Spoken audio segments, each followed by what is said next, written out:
Meeting to order. The time is 6:30 p.m. Please stand and join me for the flag salute.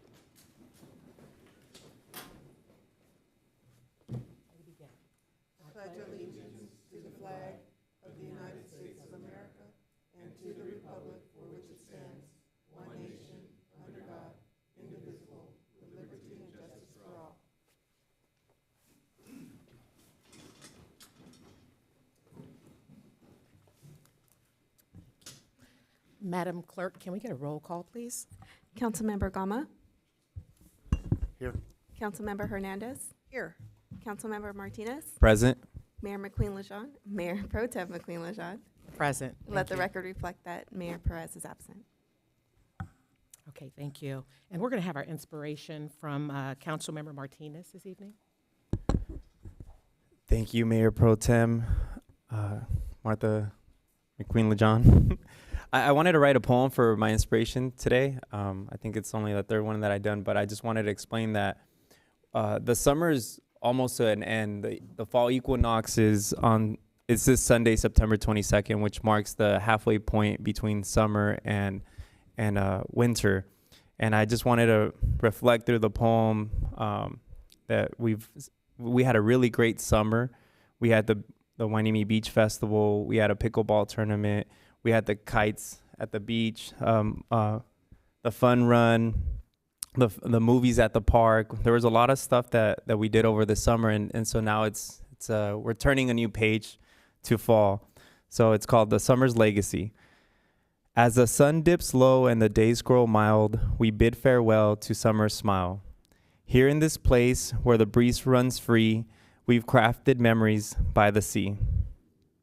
The beach fest bloomed, bright music played, our hearts danced through each lively parade.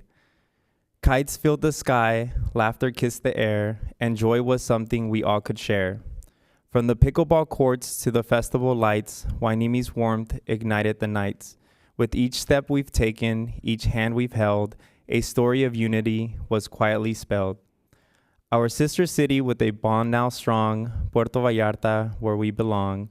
Together we flourished hand in hand, two cities united, sharing the land. The winds of change now softly call as we move from summer into fall. Yet the spirit of Hueneme won't fade away, and every sunrise, it's here to stay. Through each fun run, each film in the park, our future shines even after dark. For though this summer comes to a close, the heart of the city forever grows. So as seasons shift and times move on, know that Hueneme will stay strong, a place where kindness will always lead, and in this home, I'll always be. Thank you. Very good. Thank you, Councilman Martinez. That was really nice.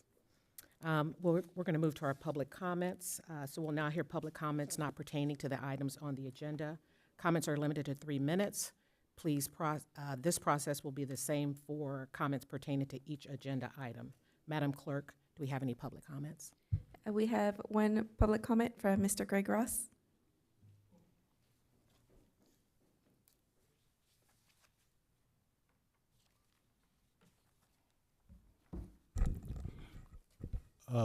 Good evening, City Council, Mayor Pro Tem, and council members. I think it's important to note that I've been a resident of Ventura County since 1970 and a Port Hueneme resident since 2003, I believe. So that being said, my hat's off to this group, because when we ask for things as a community, I'll give you one instance specifically. We had a neighbor who said, hey, can the trash guy that comes at 6 a.m. come at 7? And guess what? They said, sure. And that's what's been happening.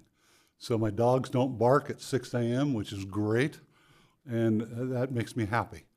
Then in addition to that, we've had the young people of our community, and maybe not of our community, that are doing donuts out at Market and Surfside.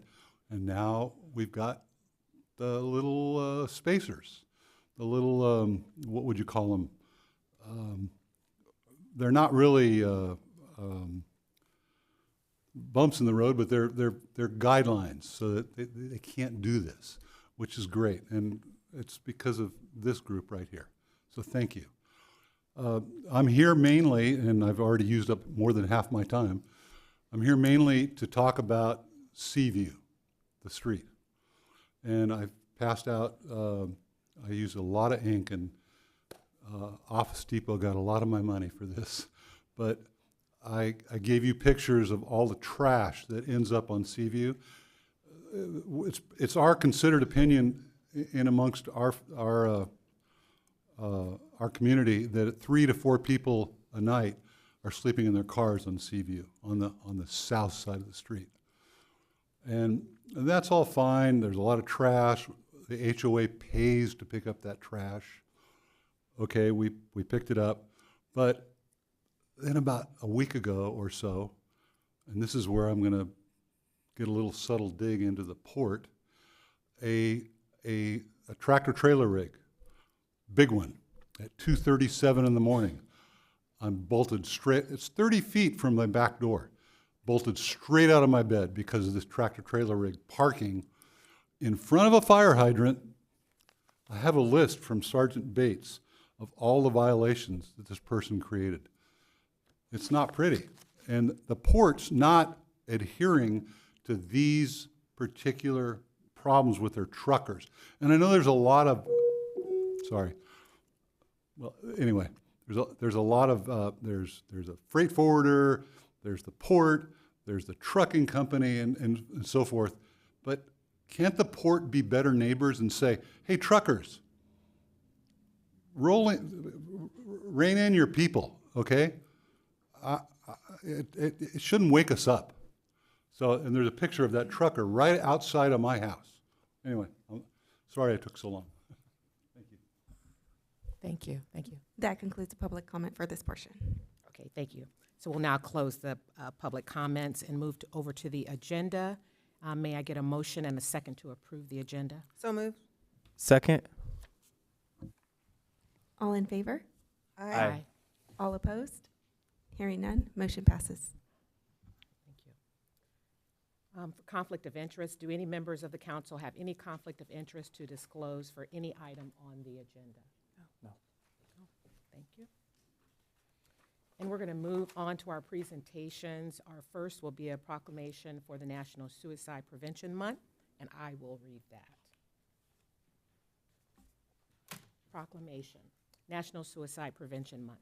Whereas September is known as National Suicide Prevention Month and is intended to raise awareness on the stigmatized and often taboo topic, in addition to shifting public perception, and whereas suicidal thoughts, much like mental health conditions, can affect anyone regardless of age, gender, race, orientation, income level, religion, or background.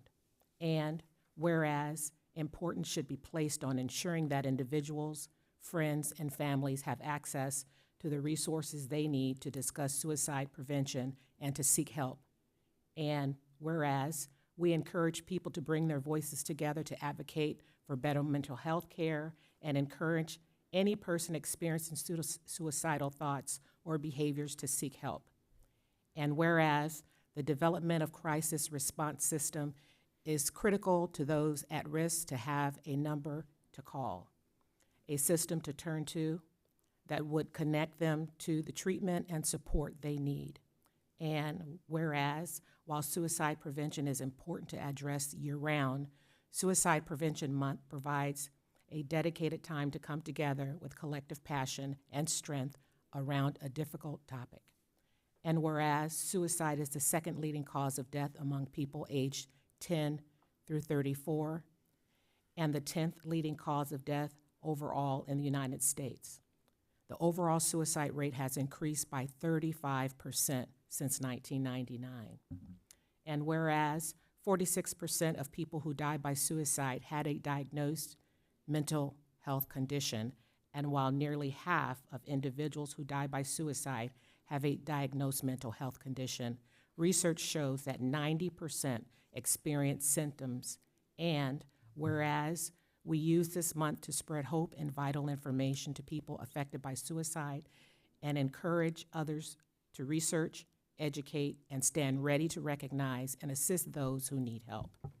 Now therefore be it proclaimed that the City Council of the City of Port Hueneme here recognizes Suicide Prevention Month and encourages the community to spread awareness for this important cause. Proclaim this 16th day of September 2024, signed by our elected officials. Thank you.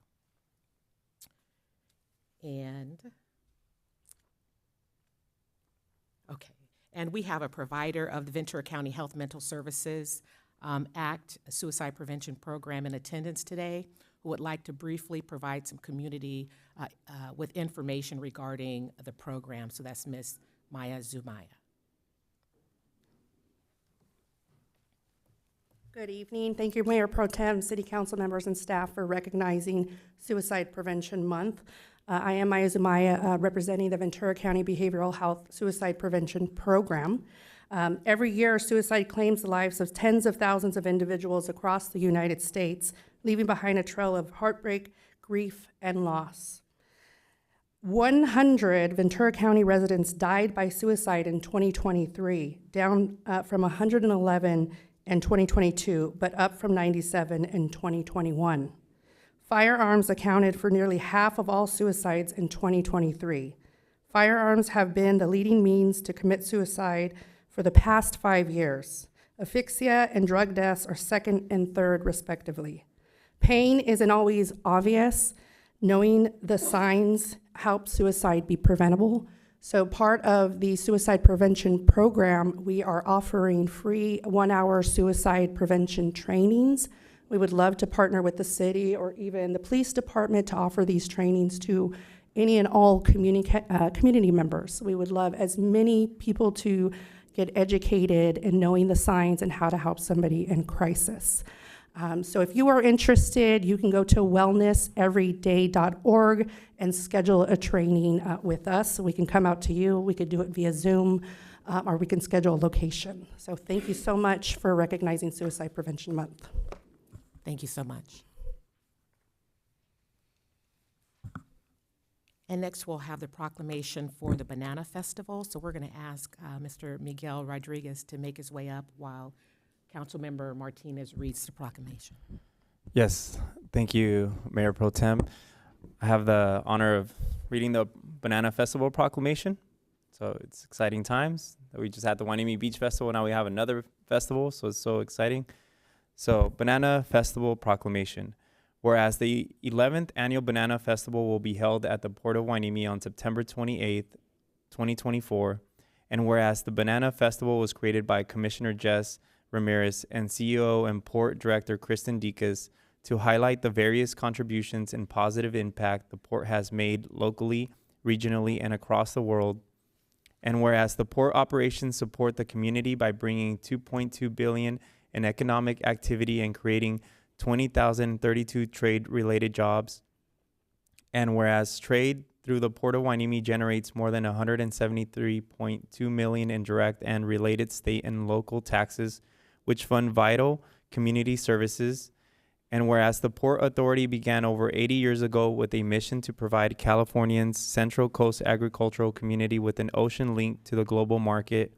And whereas the Banana Festival is a way to bring people out in a fun way to see and appreciate the port and learn more about its operations and its vital economic role in Ventura County. And whereas the City Council desires to join the celebration and support of the Banana Festival.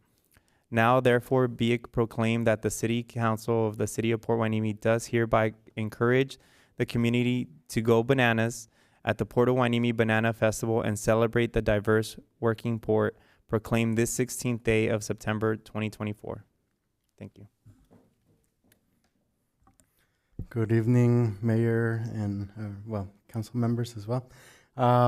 It's really an honor and a pleasure to invite everybody on behalf of the Board of Harbor Commissioners to this great day of fun on September 28th. We look forward to opening our doors to our biggest open house of the year in ensuring that everybody in our community has a place to have access to one of the few free festivals in our area that are happening locally. So thank you. Thank you so much. And we have your proclamation, but we have one more signature to gang, so we'll make sure you all get that. Okay, great. Thank you. All right. So next we have we'll call up Ms. Susie Lopez Garcia, Executive Director, and Catalina Solis, Development Coordinator of the Community Action of Ventura County, for the next presentation. Good evening, City Council members and City staff, and thank you for having us. We are Community Action of Ventura County. We are a local nonprofit serving all of Ventura County. Many of you may be familiar with our Oxnard office. That is our main office here, close by.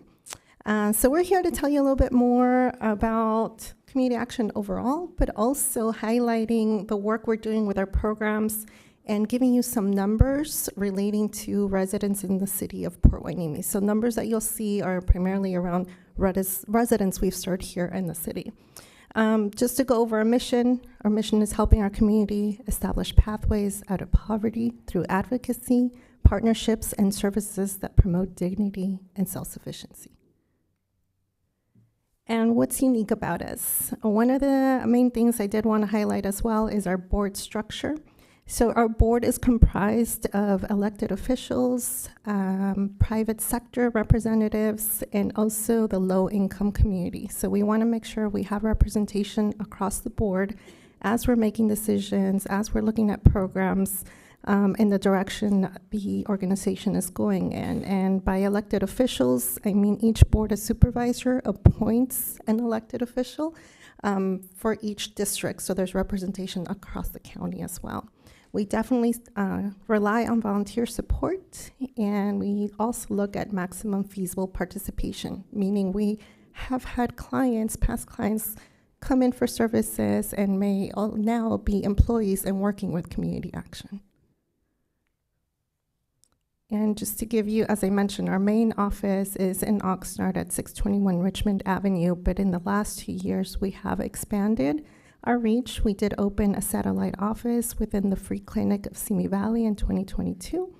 And we also opened a satellite office in Santa Paula at El Centro del Pueblo last year. And those two offices, they're not standalone, they're satellites. So what that means is within that space, we're able to make referrals. So there's other community-based organizations in the same space. So it makes sense versus having people travel from one place to another.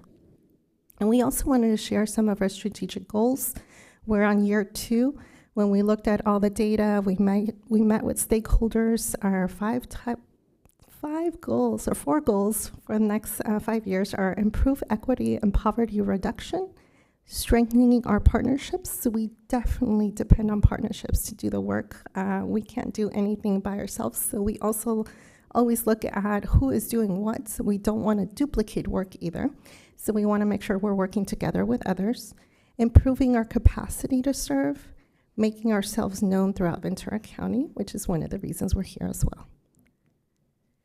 In our programs, the program you may be the most familiar with, ended earlier this year, was our water bill payment assistant called the LIWOP contract. We also have a food hub, community market, community workshops, Medi-Cal enrollment navigator program, home weatherization, home energy assistance, which is the HEAP program, which does gas or electric bills, and services for unsheltered individuals. And so LIWOP funding is what helped pay water bills. It did end in March of this year. And that amount in numbers, again, are for Port Hueneme households. So we did help over 500 households here in Port Hueneme. If you look at the chart, Oxnard did have the most funding. It's the largest city in the county. But when you look at the top 4, Port Hueneme was one of the top 4 that did receive. And I really want to give thanks to staff at the city of Port Hueneme for working with us, because that was a lot of coordination. When I've mentioned gas or electricity, there's only 2 utility companies we work with there. With the water, county-wide, we had to work with each city, each municipality, make sure they're on board. We were communicating and really helping those people that might be at the disconnection. It might be a Friday afternoon. Are we communicating with staff? Yes, they've been approved, but the money's coming. So I really want to thank the city for working with us, because that made things move rather quickly, making those referrals, people knowing we were there to help. And, oh, sorry, let's see if I can go back. Just to give you a sense of 123,000, the funding we received was just a little bit over $1 million for the County of Ventura. And then utility payments. So this one continues. This is a program that didn't end. The water did end. It was more around COVID assistance, but this program we've had for many years. It is for gas, electricity, or propane. It is income-based. We do look at income, and we are prioritizing vulnerable household members. So what that means is during COVID, we received CARES money, we received ARPA money. There was a lot of people in need. The need is still there. We are still seeing the same amount of people needing help paying their utilities, but unfortunately, that extra money went away. So we are having to prioritize, and those are homes with seniors who are on a fixed income, homes with family members with disabilities, those that may have children under 5. So we take that into account as we prioritize applications that come in. They're able to apply one time per calendar year. And in 2023, we assisted over 315 households, which totaled over $94,000. Home weatherization, same thing as HEAP, so it is income-based. It does come through the state. There is no cost for weatherizing homes, and it's available for renters or homeowners. What does weatherization mean? We go into the home, we do the intake, we have an assessment of the home of what can be done in there, and that can cover anything from appliances such as stoves, microwaves, I'm blinking, laundry, like washers and dryers. And we also look at smaller things, light bulbs, energy efficient light bulbs, shower heads. We will look at insulation. So really, these two programs go together because we can do that immediate emergency help of paying utilities, but overall, can we weatherize your home and make it more energy efficient, make it safer, because we do testing around any gas leakages, all those things, so that we're helping to lower those utility bills. So maybe in the future, they don't need to come in for that help, but their home is also safer because we run those tests in the home. And again, we weatherized 11 homes in Port Hueneme, but if you take the total amount of money that went into the homes, it was over $43,000. So we can, ranges of how much we can do at the time of assessment. Sometimes we do have to walk away from homes, and that really depends on what's going on. If there is other safety concerns that we're not able to fix, they do need to be taken care of before we can weatherize the home. And we did want to share a success story. So this is how we are able to layer funding and help individuals. We do have a lot of seniors that come through this program because they are on a fixed income. So we were able to help replace a heater in this home. That was over $7,000. Then we were able to use, and that was ARPA money. We were able to use our regular funding, almost $4,000 to weatherize the home. As you can see, the washer and dryer there. And then we were also able to pay some of those bills. We were able to pay a gas bill, electric bill, and a water bill. And so we wanted to share that story. We really look to see everything that's going on in the home. When we do the home visits, we can also see, do you need help with food? Do you need referrals to other services? We provide unsheltered services at our Oxnard location. So Mondays and Fridays, 8 to 12, we have showers, built-in showers, laundry, mail pickup, referrals to services available. Tuesdays and Thursdays, it's more referral services and mail. We don't have the showers and the laundry running, but people can come in. If they need help with referrals, making a phone call, looking at paperwork, we can help with that. And our food program. This is the program that has grown the most after COVID. We used to serve maybe 80 to 90 households before COVID. At some point, we hit over 400 households, and right now we're holding steady between 300 and 350 households a week. We used to just do about 2 hours a day, 1 day a week. we are now having different partnerships. So we do have routes that we pick up every Thursday at 8:30. If you drive by 621 Richmond in the morning, there's a line of cars because we did switch to drive-through. So we do have a line of cars coming. That is when we serve the largest amounts. On Wednesday mornings, we partnered with 211 and now Amazon. It was DoorDash. And we're able to get boxes of food to about 75 households within the 10-mile radius. So those get delivered primarily seniors or people with disabilities that can't come to us. And then we also partner with Food Forward every other Tuesday. And so Food Forward delivers pallets of food, that's the bottom picture, into our back parking lots. We have a list of about 28 local food pantries in Ventura County that then come and pick up fresh produce for their pantries. So it's a lot going on now every day around the food program. And again, this year, those numbers are for this year, we assisted 228 households here in Port Hueneme, which translates to over 700 individuals. And our community workshops, we are partnering with Chase Bank and Ventura County Credit Union to host financial literacy workshops. We also have mental wellness workshops, and one new thing we're focusing around is broadband digital literacy. So we'll share out more as that comes along. But we were able to host a cohort of 15 seniors in Santa Paula who completed a digital literacy program and received a Chromebook at the end. And things that are coming up in partnership with FoodShare, they are going to begin a diaper distribution. So we're going to pilot that program probably within the next month to get that going. And we will also be, just like food, we will be a diaper pantry. And as we get more information that gets going, we can also share that out. And our last program, we also have a contract with Gold Coast Health Plans. So we have Medi-Cal enrollment navigators who are helping people renew, not fall off their Medi-Cal, connect the members to services and benefits, and also guide any new first-time applicants. And that's all the information. We do have an event coming up this Thursday, September 19th. Catalina's leading that event, so. It's going to be from 3 to 5:30. We're hoping at least, I don't know, 100 people show up. We're doing it at our headquarters. And one of our main things is nobody knows who we are. We've been around since 1965, and it's like community action, who? So we used to be Commission on Human Concerns, so some of the seniors remember us, but the rest of everybody's like, yeah, I don't know who you are.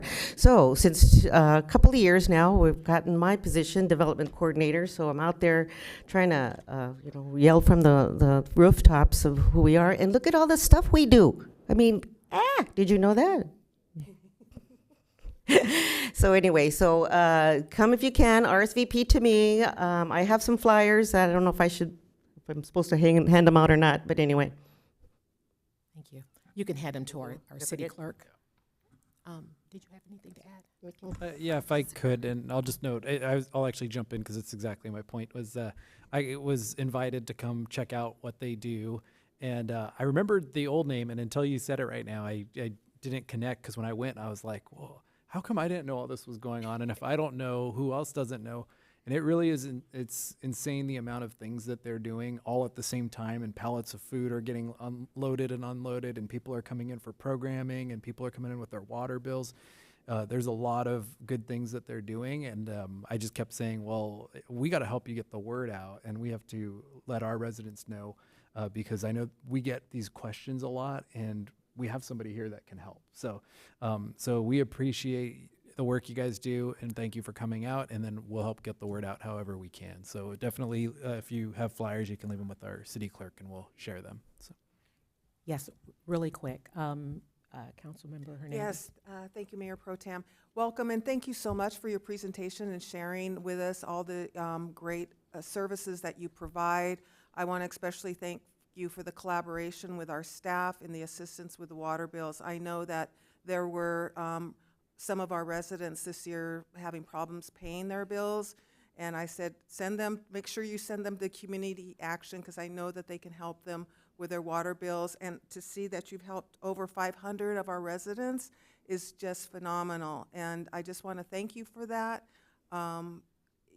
They had nowhere else to go. Some of them were going to have their water turned off, and you were the first group, the first organization I thought of, because I remember you when I worked with the Sheriff's Office of Emergency Services when you were the Commission on Human Concerns, and it did throw me for a loop when you became Community Action, but you're still doing great work, and thank you so much for being here tonight. Thank you. Councilmember Gama. Yes, I just want to duplicate what Councilmember Hernandez said, and I believe your name, Community Action, speaks very well of what you're doing, and we're going to do our best to get the word out and get you more clients and put more smiles on people's faces. Thank you. Okay. Anyone else? No. Thank you for your service. Specifically, thank you very much for the service that you provide our residents here in Port Hueneme. Thank you so much. Thank you. Now we're going to move to our next proclamation for emergency preparedness and 9/11 by our Councilmember Hernandez. Thank you, Mayor Pro Tem, and it's my honor to read this proclamation for National Preparedness Month. As I just mentioned, I used to work for the Office of Emergency Services under the direction of the Ventura County Sheriff's Department. I have over 40 years in public safety. I'm a strong advocate of public safety and have spent a long time working alongside police and fire, so you will always find me advocating for emergency preparedness. I know it drives some people crazy, but we just had an earthquake, so it does come in handy for you to pay attention to the message and to do what you can to be prepared. So with that, I'll go ahead and read the proclamation. Whereas September is National Preparedness Month and offers us the opportunity to reflect on significant disasters we've encountered, including the September 11th attacks and most recent winter storms. And whereas this past week, our community commemorated the anniversary of the September 11th attacks by honoring and remembering the lives lost and the brave Americans who displayed extraordinary acts of courage, sacrifice, and I want to thank Chief Joe Williams for the flag ceremony and our police department for participating in the September 11th ceremony as we remember those lives lost. And then whereas the unprecedented December 2023 storm in Port Hueneme served as a reminder that we live in a world of constant hazards where the next emergency could occur at any moment, and preparedness can mean the difference between inconvenience and tragedy. And whereas National Preparedness Month is a crucial opportunity for the residents and businesses of Port Hueneme to prepare for all types of emergencies, whether at home, work, or in recreational spaces, and whereas National Preparedness Month encourages individuals to take steps toward personal preparedness, ensuring that households, workplaces, schools, institutions of higher learning, houses of worship, and community-based organizations are equipped to handle disasters and reduce loss of life and economic impact in the event of a crisis. And whereas participation in community emergency response training empowers more citizens to take action, enhancing their preparedness and understanding of potential disasters, whether natural or man-made, and equipping them with the knowledge to stay safe and mitigate damage. And whereas emergency preparedness is a shared responsibility of every resident of Port Hueneme, and all are encouraged to prioritize preparedness by working together to ensure our community is ready for any type of disaster or emergency. And whereas engaging in National Preparedness Month activities will position Port Hueneme as a leader in preparedness and contribute to the overall resilience of our nation. Now therefore, be it proclaimed that the City Council of the City of Port Hueneme does hereby proclaim the month of September 2024 Emergency Preparedness Month in the City of Port Hueneme, and all residents, businesses, and organizations are encouraged to participate in preparedness activities and contribute to building a more resilient Port Hueneme. And with that said, I want to bring your attention to some upcoming CERT training, Community Emergency Response Training, that is being hosted by the Police Department in the Port of Hueneme. I believe there's still time to sign up, and I encourage you to take advantage of this opportunity where you'll learn some vital preparedness skills, hands-on skills, and how to work in a team environment. So there's still space available. Please take advantage of the opportunity and stay prepared. Thank you. Thank you, Councilmember Hernandez. Now we're going to turn it over to our city manager for a few words. I'll just reiterate that last point. We wanted to share the sign-up information for CERT because we are taking registrants now. We have to have a minimum class size of 25 people, but we can have as many above that as we want. So it's a good opportunity with it being National Emergency Preparedness Month and with an earthquake last week and I think some aftershocks since then. It's a good time it's good timing for this community or emergency response team training to begin. And so we have our first session kicking off October 3rd from 6 p.m. to 9 p.m. It's going to be at the Port of Hueneme building at 333 Panoma Street, and it's open to the public. Registration is free. The information on the screen here is how to register for it, and if you have any questions, you can email us at cert@cityofporthueneme.org, CERT@cityofporthueneme.org, and then just some credit to our police chief and admin sergeant who created that email address and put together this training. So if you ask any questions about it, they will be responding to you. So thank you for the opportunity to advertise that, and anybody interested, it's a very good opportunity. If you haven't gone through CERT, it's definitely something worth doing at some point to just learn everything there is to know about disaster response. So. And we also don't want to forget our Ventura County Fire Department is instrumental in conducting this training. So yes. Thanks to them as well. Yep. Thank you. Thank you, City Manager. We're going to move to our consent calendar. We will now consider items on the consent calendar which will be enacted in one motion unless a council member has a request to remove an item for discussion. May we have a motion and a second? Motion to approve the consent calendar. Second? Thank you, Madam Clerk. All in favor? Aye. All opposed? Hearing none, motion passes unanimously with Mayor Perez absent. Thank you. So we'll move to our business items. Number 10, award of contract for playground equipment, design and installation for Bubbling Springs Park renewal project. Staff, please. Thank you. And Anna Hanley, our recreation manager, and Charles Peretz, our deputy city manager, are going to be walking us through a presentation. For us, we're excited to bring this back. Everybody, I think by now knows we're doing a major Bubbling Springs Park renewal project. And a few months back, well, maybe a little longer than a few months, almost a year back, we had split out the playground portion of that project so that we can go through the bid process and take our time and make sure we get the playground right without holding up the rest of the park project. And it's coming together well where we're going to be able to, we're bringing back the playground for approval to be able to move that part of the project forward and get it all back synchronized, and so that we're all ready to open up the park with the playground complete. So so I will hand it over to Charles and Anna to walk us through the playground equipment. Good evening, Mayor, Mayor Pro Tem, council members, members of the public, and staff. We are here tonight to present the recommended proposal for the Bubbling Springs Park playground equipment and design installation. I'd like to provide a bit of background on this aspect of the Bubbling Springs Park renewal project.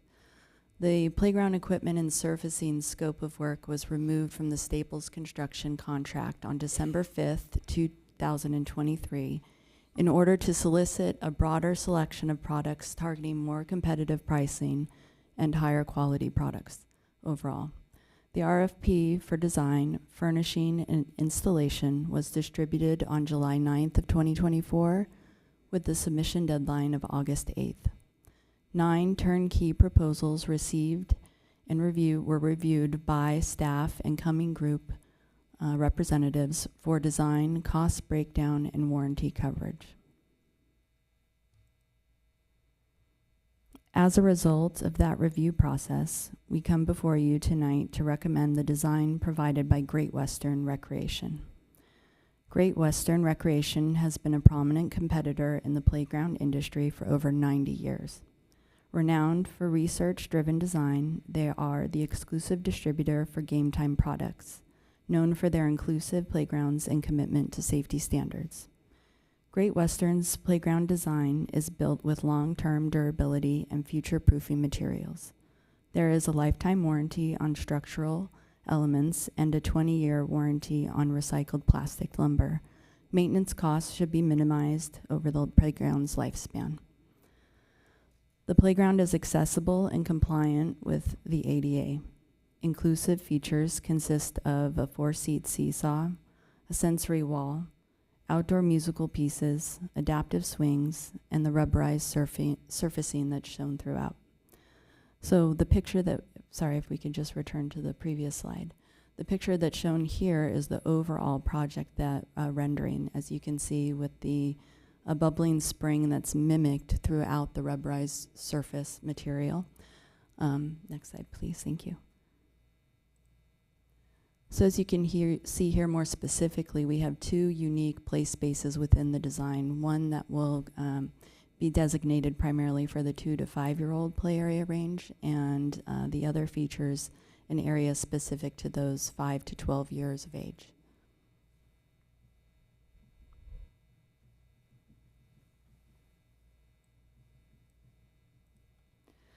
Additionally, within the RFP, an alternative bid was solicited specifically for the supply and installation of a high canopy shade structure. This request was made to ensure the continuity of like materials given the structure's proximity to the playground equipment. Great Western's proposed cost came in lower than the original price provided by Staples Construction, and therefore the city stands to gain a net positive credit of just over $8,000.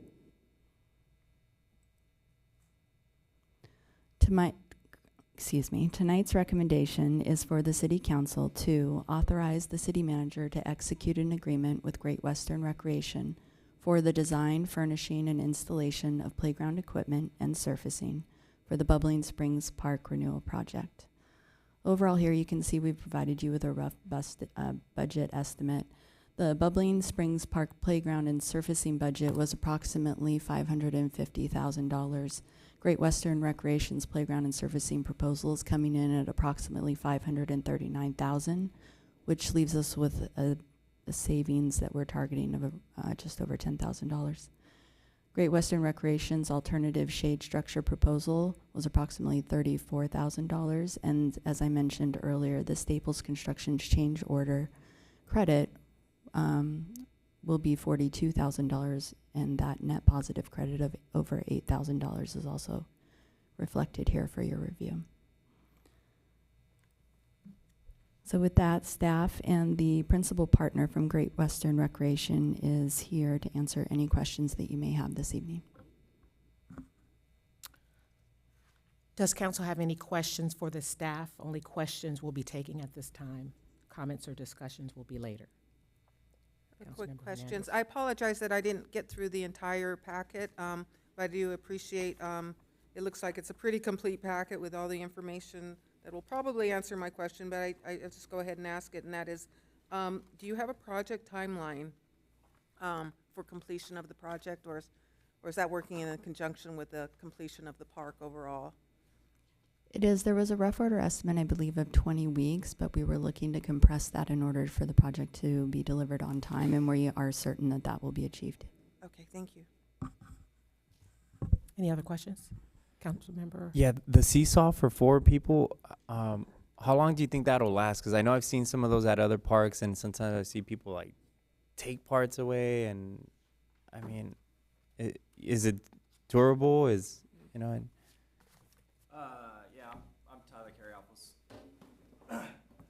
Hi, with Great Western Recreation, and I'm happy to help answer any of these questions. But ultimately, yes, I mean, it's a durable piece. There are outside factors you can't basically understand when it comes to like vandalism and things of that nature. For example, there was one of these pieces at Durley Park in Oxnard, and it got vandalized not very long ago, and so it is meant for commercial grade outdoor use. Oh, I'm sorry. It is meant for outdoor commercial use, and so yes, it is durable and withstands the element, has been gone through rigorous testing through ASTM and CPSC to meet those codes, but there could always be factors like vandalism that you can't foresee. I was actually talking about Durley Park too. It's funny that you mentioned that. Yeah. But yes. All right. Just thanks for answering my question. No problem. Other questions? Madam Clerk, are there any public comments? We have one public comment from Anna Bolo.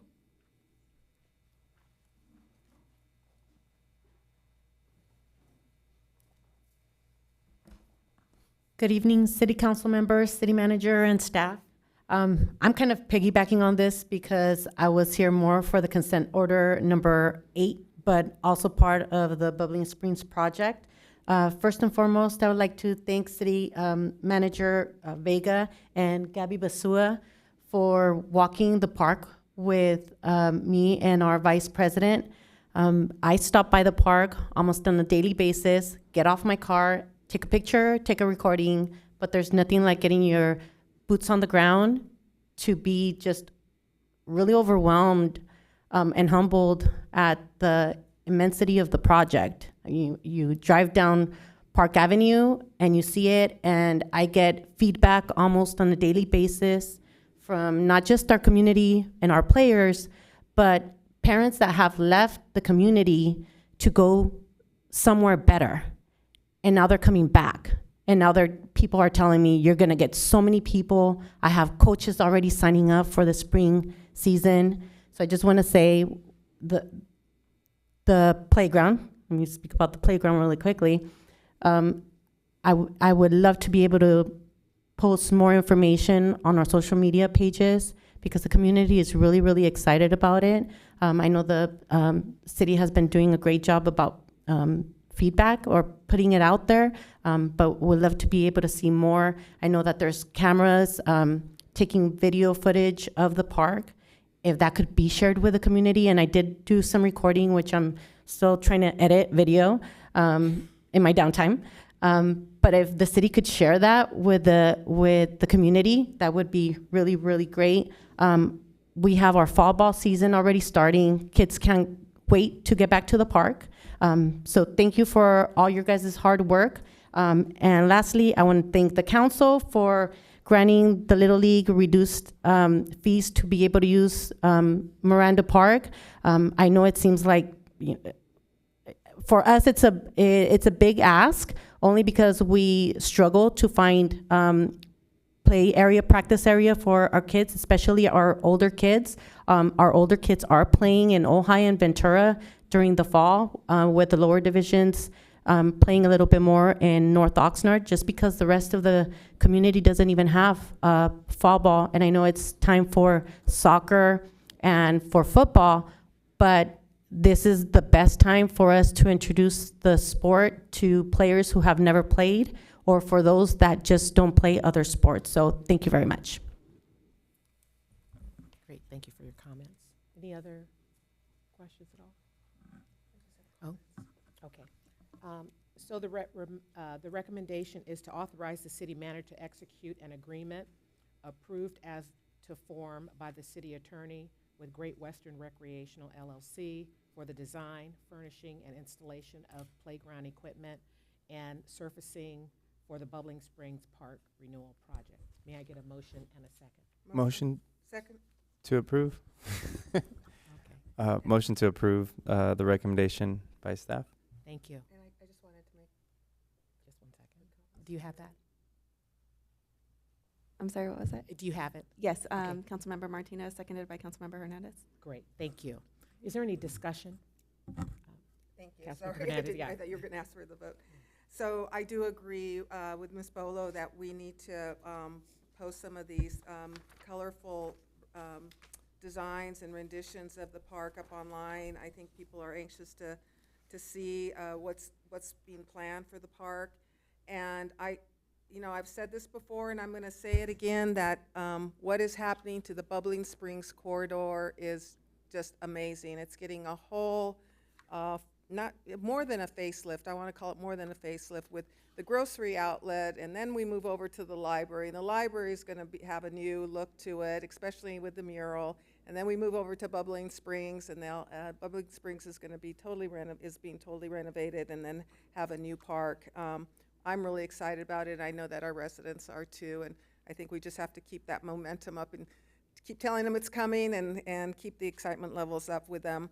And I do want to especially appreciate staff and the contractor for making this accessible and complying with the ADA requirements. I know we have to do it, but I think that our residents are ready for it and they want it. I've seen a lot of people make posts on Facebook asking for an accessible ADA park. So I'm happy to see that that's been included in here. So thank you. Great. So we've received a motion and it's been properly seconded. Can we get a vote, Madam Clerk? All in favor? Aye. Aye. All opposed? Hearing none, motion passes unanimously with Mayor Perez absent. Thank you.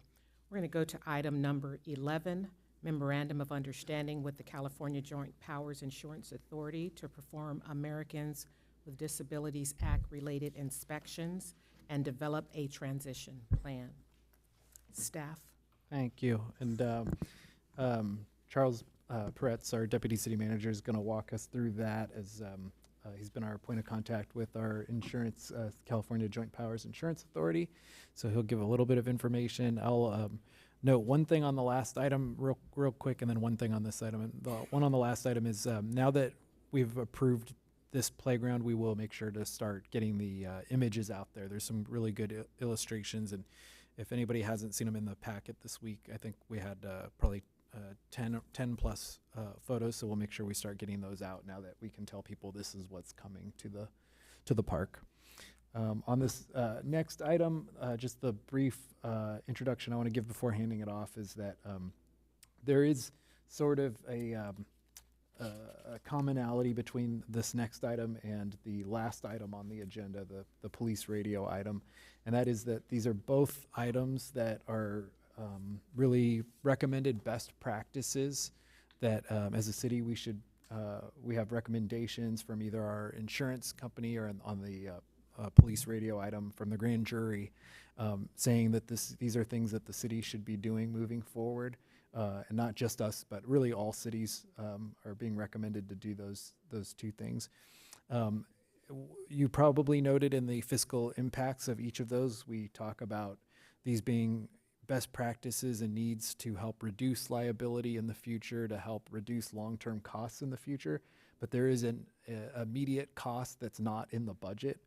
And so we talked a little bit in the reports about, we don't recommend funding things from our reserve very often, but when we do, it's because it's something that is really a true must-do, something that we need to do, and something that pays off long-term. It has long-term financial benefits, even though right now we're digging into our savings to pay, we're recommending digging into our savings to pay for these things.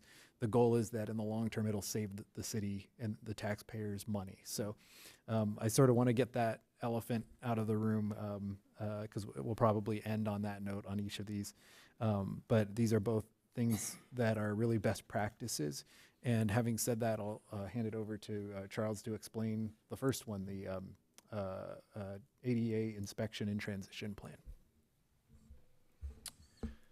Thank you, and good evening, Mayor Pro Tem, council members, staff members, members of the public. As the city manager alluded to in the introduction of this item, the request tonight is to get council's approval for the city manager to execute a memorandum of understanding with the California Joint Powers Insurance Authority and to appropriate dollars to support a project that would conduct an ADA self-evaluation and development of a transition plan. By way of background, Title II of the Americans with Disabilities Act mandates accessibility standards for public facilities and obligates state and local governments to ensure programs, services, and activities are accessible to the public. In order to ensure compliance, it's prudent for local agencies to undertake an evaluation of city facilities, programs, and services, and to create a transition plan for any non-compliant items. In the absence of such a plan, the city may be unaware of the barriers that exist for public access. It may have increased exposure to claims against the city, and it may jeopardize potential funding from other governmental agencies such as DOJ, Caltrans, and HUD. As a member of the California Joint Powers Insurance Authority, the city has access to various tools and resources that help mitigate risk. One of these resources is the authority's ADA Assistance Program. Through this program, the authority provides member agencies access to qualified ADA consultants, competitive pricing negotiated by the authority, and a financial subsidy for projects that evaluate programs, services, facilities, and help develop ADA transition plans.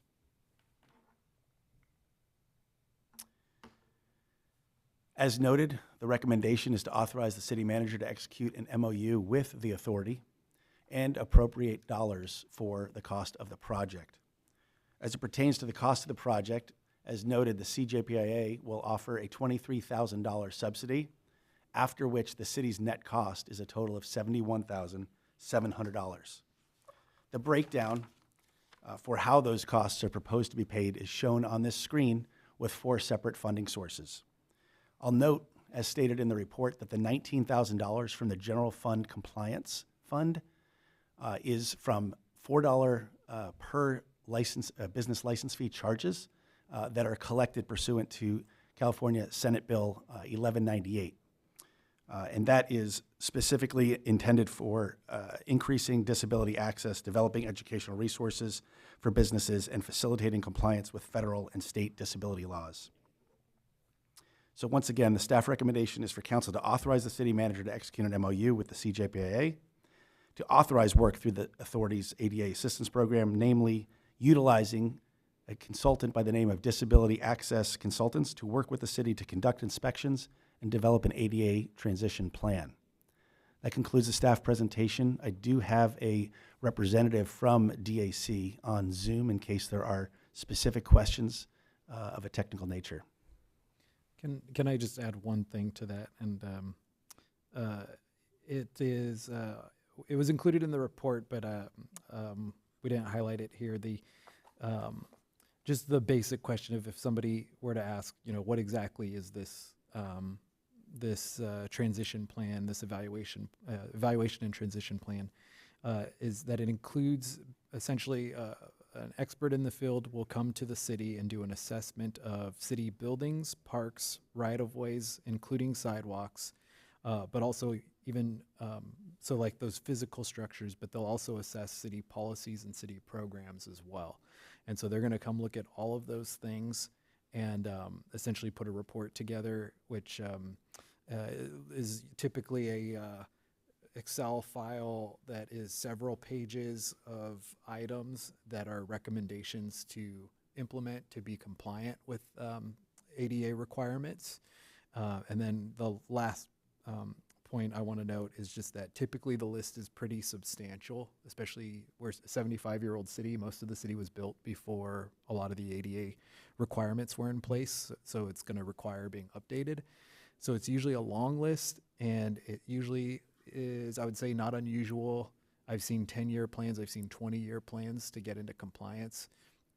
But it's important that we do it, and then we can start building that into our budget every year to say we're going to do, we know that there is, let's say, $1 million in ADA improvements that are needed. Well, we can build that in over 20 years and do $50,000 a year instead of, instead of thinking we're going to do everything at once. So that's just, in a nutshell, it's what product we're expecting to get at the end of this, is that initial review and plan that we then can build into our budget to start making the improvements. So we're recommending starting that process. Great, thank you for your report. Does council have any questions for staff? I don't have questions, but I have a comment. Okay, so we'll hold the comments Okay. until Councilwoman Hernandez. Thank you, Mayor Pro Tem, and thank you, Mr. Peretz and Mr. City Manager, for the report and doing our due diligence here in complying with the American Disabilities Act. In the process of doing the assessment, is there going to be a prioritization of which facilities, which buildings will get assessed first?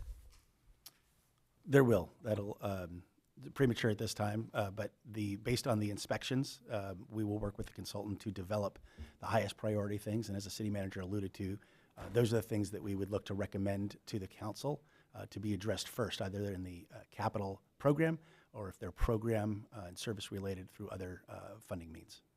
What about critical facilities such as our 911 system and some of the public works facilities? Will they be considered to be priorities? So it's not just physical facilities, it's also services and programs that we offer, so those would be part of what we assess as well. Okay, all right, thank you.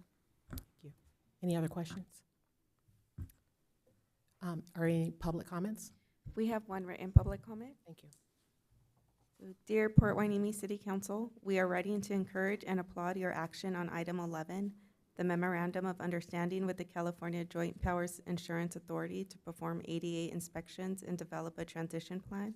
An affirmative vote to move forward is a significant step towards removing barriers to access in Port Hueneme, and we are so proud to witness our city council truly embracing the council goal of making Port Hueneme an even more inclusive community. Thank you for your dedication. Jasmine Duran, Advocacy and Community Impact Coordinator of Autism Society, Ventura County Advocacy Committee.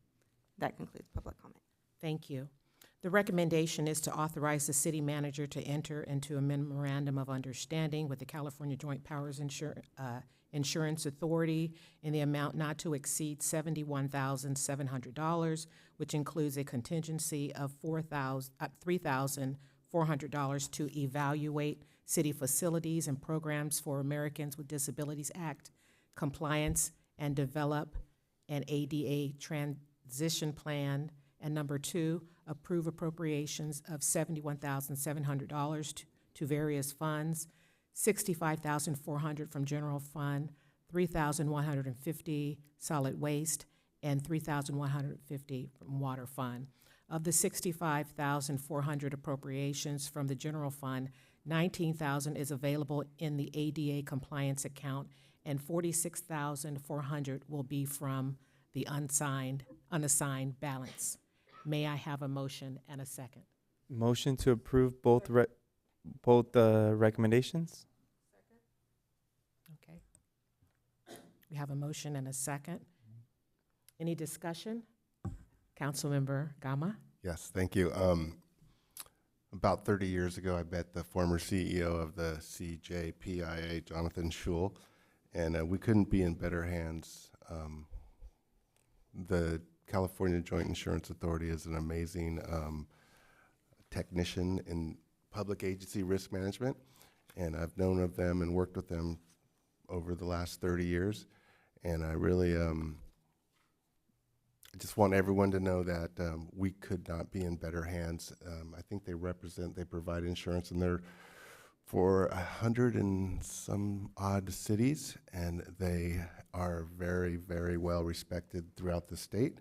And so I appreciate the fact that they are taking the lead on this, and I think we're in the best hands possible. And their current CEO, Alexander Smith, he's a wonderful person. He's been with the authority for a very long time. And I just couldn't be happier as a risk management professional to be working with this organization on behalf of our city. So I hope everybody takes comfort in knowing that we have probably the most sophisticated risk management organization for California cities looking out for our best interest. Thank you. Great. Thanks for your comments. Madam Clerk, can we please take a vote? All in favor? Aye. All opposed? Hearing none, motion passes with Mayor Perez absent.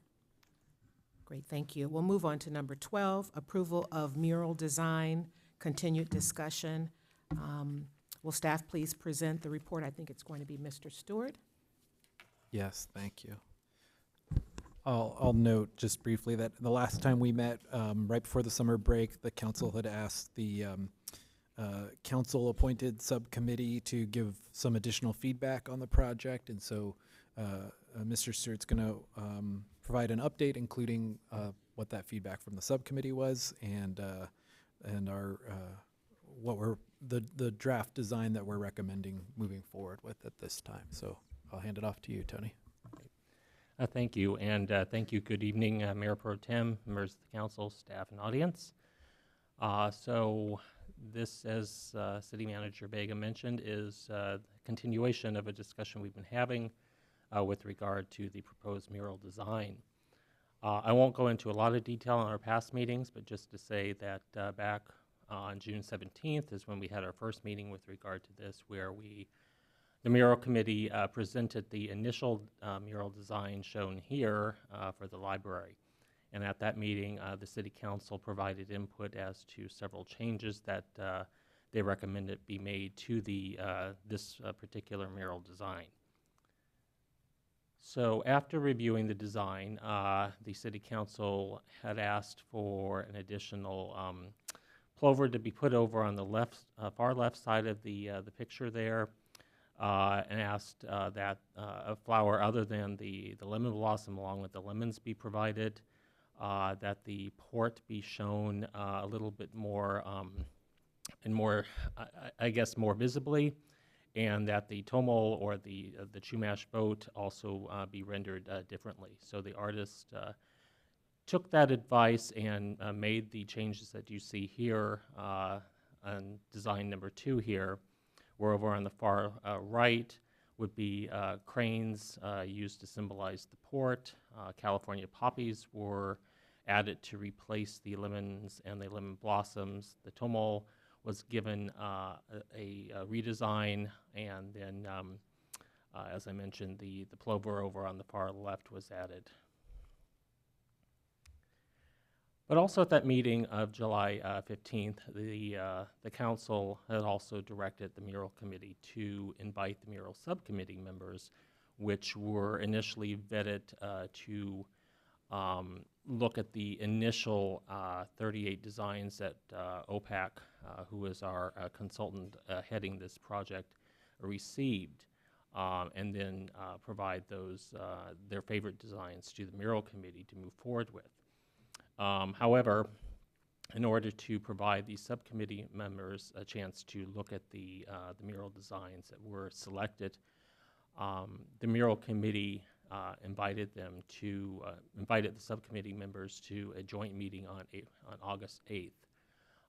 That meeting was held here at the city, and 3 of the 5 subcommittee members that were appointed by the city council were in attendance, as well as the committee member that was appointed by the library.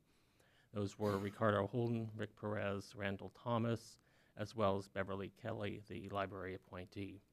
A 4th city council member fell ill right before the meeting, and so was not able to attend, but did provide comments. And then the last, or the 5th subcommittee member appointed by the council did not respond to the mural committee's invitation nor attend. After reviewing the 2 designs that were not selected to move forward, as well as the selected design, which was version number 2 with the poppies, the subcommittee members in attendance, as well as as I mentioned, the one who fell ill, submitted comments, and indicated, the majority of them indicated that they were in support of the selected design, with a couple of revisions made. One would be to add a symbol to represent the Navy, and the other would be to replace some of the poppies with either the city's official flower, which is the hibiscus, or flowers that were native to the city.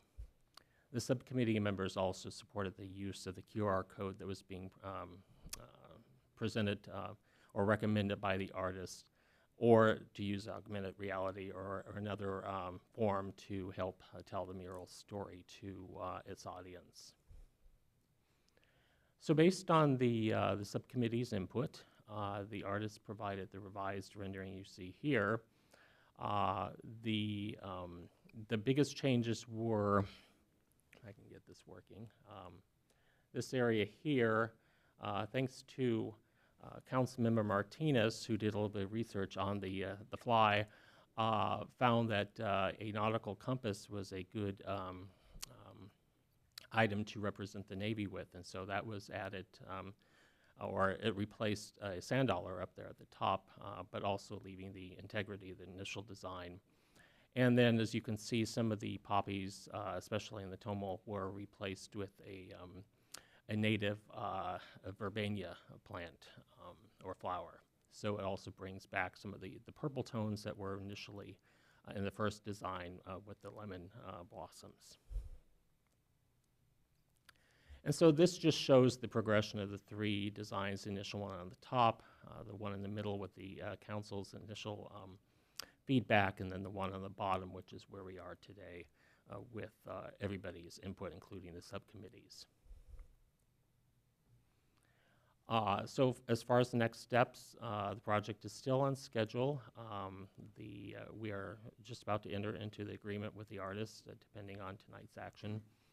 The artists are working on hiring an intern to help with the mural installation, which should occur soon if the design is approved here this evening. And then the public unveiling will be either in late October or November. Unfortunately, the library's reconstruction is taking a little bit longer than everybody had anticipated, so it will not coincide with the reopening of the library, but we'll move forward, or the committee will move forward with the unveiling either in October or November, hopefully. Now, one thing that City Manager Vega mentioned to you a few weeks ago is that in addition to the fact that the project has been funded through the community benefit funds for the installation, the actual maintenance and upkeep, as well as re-landscaping around the mural on the library's property was not taken into consideration. As you all know, the mural installation itself is going to cost $35,000 of the $50,000 in CBF funds. The remaining $15,000 was originally supposed to be used for 2 pop-up murals, but it could also be used to pay for the installation of the replacement landscaping and irrigation, as well as some ongoing maintenance.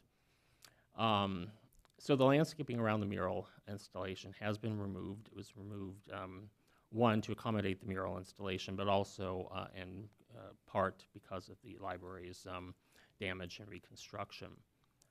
The city's contract architect, Brian Broderson, who is the designer for the Bubbling Springs Park landscaping next door, has indicated that he could provide, or at least right now has provided a rough proposal, but indicated that he could put together a design along with the landscaping itself and the irrigation. So Brian and I walked the site last week, and it was determined that, and I'll show you in a second here a graphic, that low-growing, drought-tolerant shrubs of the same plant palette being used next door in the park could be used basically to help frame the mural. These would also be low maintenance and low water use. The mounded turf area and possibly another turf area across the courtyard could be replaced with Caropia, and this is a basically a ground cover that we discussed during our landscape design guidelines, which is something that could also be used in the front lawn area here instead of turf. It's also a turf substitute. It can be mowed, can be trampled over, but is drought tolerant and easy to maintain. Again, all it requires really is edging. And then because of this, the controllers that are existing there would need upgrading, but only the spray heads where the shrubs would be located would need to be replaced. The spray heads where the turf is located and where the Caropia would be planted could remain. And so the estimated cost for all of this should be under $10,000 is what Mr. Broderson verified.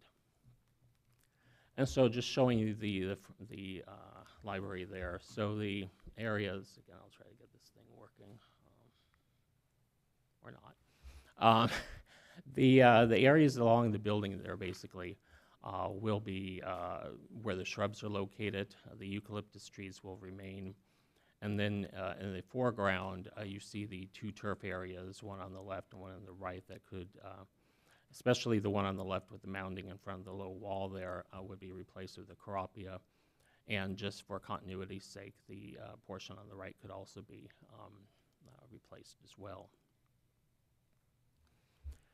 So with regard to ongoing maintenance, the city does already maintain the landscaping at the library, so that's not going to be an additional cost. In fact, it could be a reduction in cost due to the fact that it requires less maintenance, or would require less maintenance, as well as less water usage.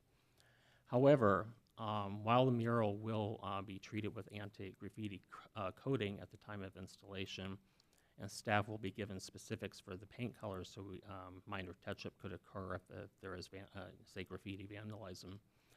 If there is major maintenance required for some unforeseen reason, the artists are available to be called in, but their cost is about $200 per hour, and so that is where the remaining $5,000 of the budget for the project could be set aside for such unforeseen maintenance.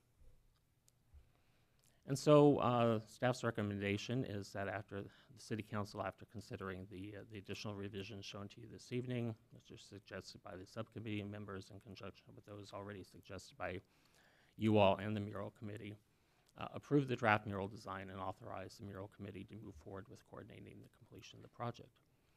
And that concludes my presentation. We have members of OPAC here this evening as well as on Zoom. The artists are both on Zoom as well. And we have also members from the library, both Tim and Nancy here, available for any discussions or questions that you may have. Thank you. Great, thank you. Council, do we have any questions? Councilmember Gama? Yes, thank you. I appreciate the work. It's a beautiful rendering. There's some palm trees that are in front of the wall, but in the rendering, they're behind the wall. So my question is... They're gone. They're gone. They have been removed. They have been removed. Okay. Any other questions? Any public comments? We have a public comment by Miguel Rodriguez, and then we have one written public comment.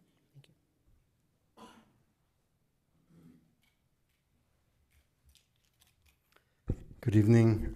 Just speaking here as an individual, as someone who patrols the community of Wainimi almost every day and spends a lot of time here, I would like to support this project mostly because of the social capital that it creates in bringing community together to instill pride on the community itself, right, on the heritage, and also highlighting the contributions of not only the Navy but our other neighbors, no? And so I think that there is no more dignifying way to highlight the many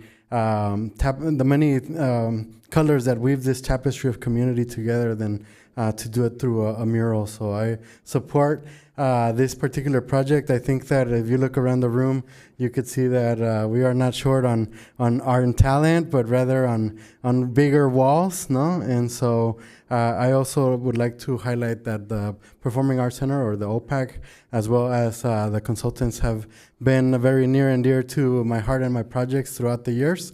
So I'd like to give them a great shout out. Thank you. Thank you so much. Okay, the recommendation.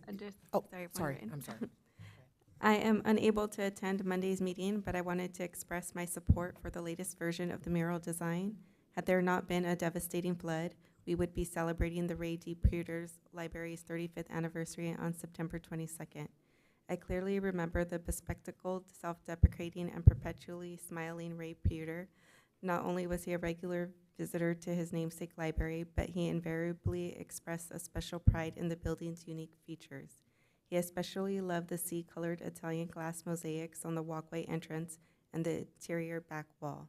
Ray also admired the way the ocean, so cherished by our residents, was front and center in the wave-like roofline. I believed he would have been as impressed by Renee Fox and David Russell's mural design as I was. What I found most striking was the design not only incorporates but also accentuates the water and waves already present in the building's architecture.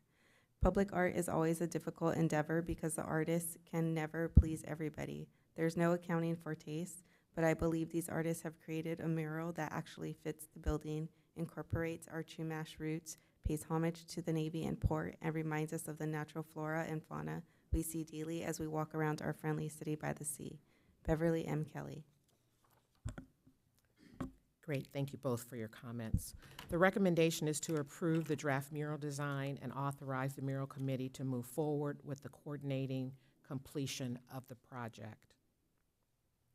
May I have a motion and a second? So moved. I'll second it. Great, thank you. So are there any discussions? Councilmember Gama? Is there a chance that we could try to coordinate a grand opening with when the library's open? It just seems a little awkward that we're going to put this beautiful mural on there and then we're not going to be able to access the library. So is the request to coordinate a grand opening of the mural when it's ready, or when the library is ready to open, coordinate a grand opening of both the mural and the library? It just yeah, my request is, could we consider maybe push, and the library is going to be done in February, I think you said, maybe? No? Spring? Then it's out of the question. I think we're excited to get the mural up and running. Hi, good Hi. evening.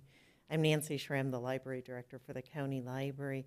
We know how badly this community needs their library and how much they use this library. We are working so hard and just trying to get the library open as quickly as possible. That said, we have met some unanticipated challenges, which has now pushed our timeline out. We're originally hopeful that we'd be open by the fall. That didn't happen, so we're looking probably more like spring next year, late spring, something like that. That said, again, we're pushing contractor, going as fast as we can. We want to make sure it's done right, obviously. That's very important, but we know it needs to be done in a timely manner, too. So that said, I don't know if you want to, we can certainly do something again when we open the library. I think in today's world, they call it a soft grand opening. Yeah. And then we'll have a grand opening. Yeah, and I think when the library opens, I think we'll definitely coordinate something because we'll have basically that whole corridor back open for the first time. With the community center had been shut down and that's now open. We'll have the mural, we'll have the library open, and then we'll have the park done. So we'll definitely coordinate something at that point. Multiple grand openings. Thank you. Sounds good. Anything else, comments?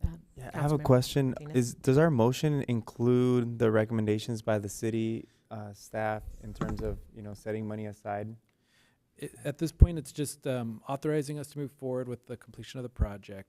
There's no specific motion about the funding because just frankly, I think we wanted to sort of let the council know what we were thinking and then see if there's a consensus because we're going to have to go have conversations with our partners about it as well. So at this point, if we have consensus to move forward in with the approach we've proposed, and then we'll go meet with we have it's a partnership with the port, it's a partnership with the library, and so we'll have some conversations on our end. But so no specific motions needed for that item at this point. Right. Thank you.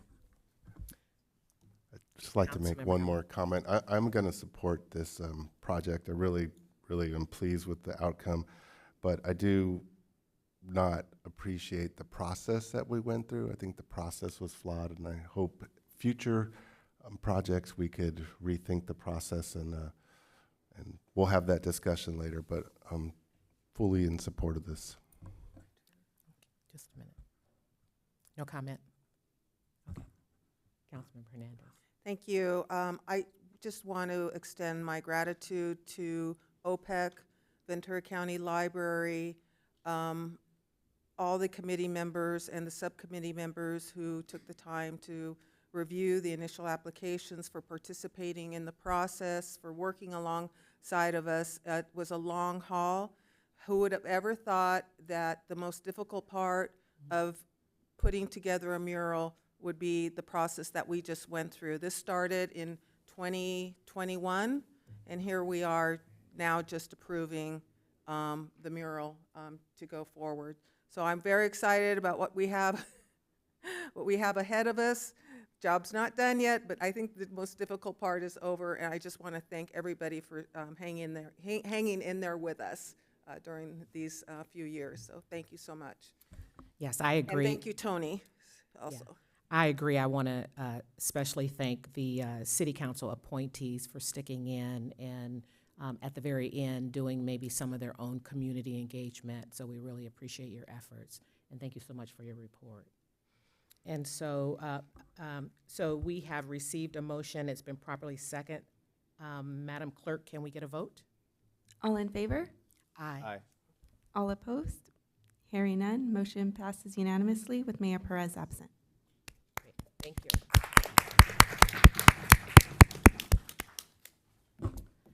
We're going to move to agenda item number 13, Memorandum of Understanding with the County of Ventura for Regional Radio Systems. We're going to hear from Commander Albertson.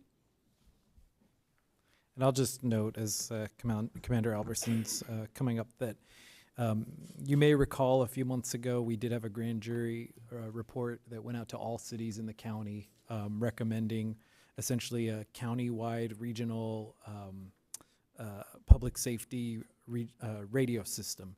And so this item is responding to and trying to move forward on that recommendation from the grand jury that a lot of the agencies had been looking at and working on for a long time, and it was just working out the details, but I think we have consensus from everybody. It's a good thing for the county. So with that, I'll hand it over to Commander Albertson.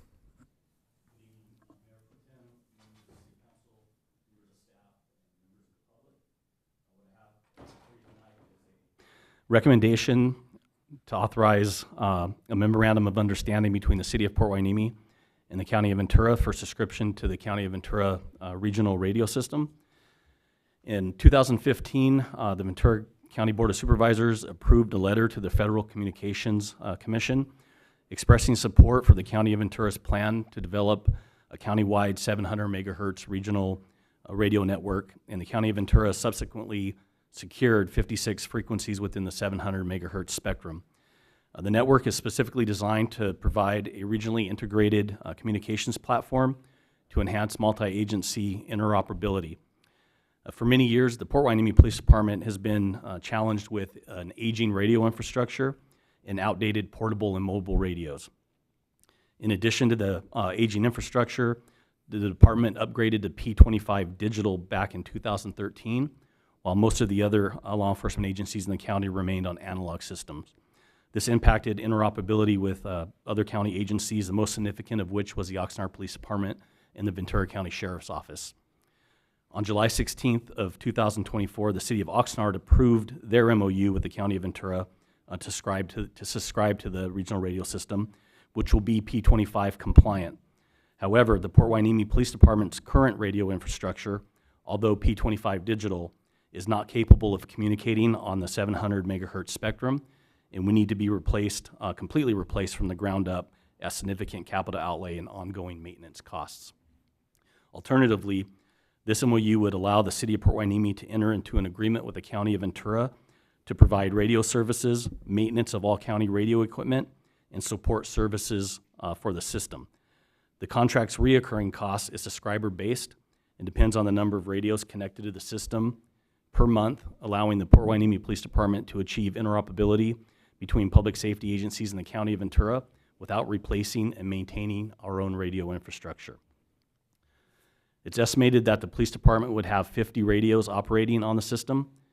Operating costs associated with the radio system, including infrastructure and support costs, will be shared proportionally by the participating agencies.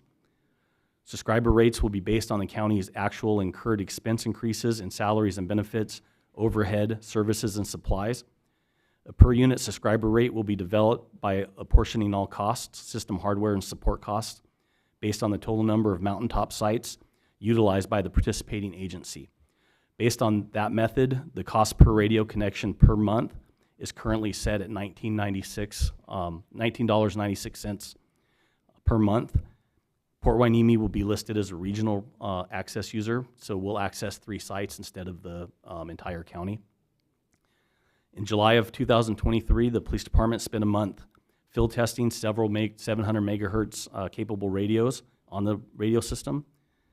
Staff recommends subscribing to the regional radio system because it provides interoperability in the County of Ventura, and it provides superior coverage as compared to the police department's current radio system. I could say there was a marked improvement in the month that we field tested the radios. We have a lot of dead spots in the city.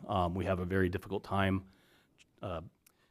getting out on the radio inside of buildings, inside of homes, and that was completely resolved when we field tested the system. There were no issues with it, and everyone was in agreement that it was a much superior system. In addition, on May 15th, 2024, the Ventura County Grand Jury issued a report on the Ventura County Regional Radio System and issued the following findings and recommendations to the City of Port Hueneme. Finding 05, using the current system, first responders in multiple locations may lose communication. Recommendation 05, the Grand Jury recommends completing the VCRRS MOU for consideration by the City Council by October of 2024. As far as the fiscal impact, there is sufficient funding in the fiscal 24-25 general fund to cover the first year subscription cost of $11,976. Funding for subsequent years will be incorporated into the annual budget process. In the future, staff will need to replace the existing radio equipment to be compatible with the new system. Staff estimates that the replacement of the existing radio equipment will cost approximately $200,000. This purchase will require an appropriation of funds and will be presented to council once staff is able to solidify the costs and the timing of the purchase. That purchase may require funding from the general fund unassigned balance, which is typically only recommended for priority projects. Due to the impact on public safety, as confirmed by the grand jury report in this matter, this project should be considered as a priority project.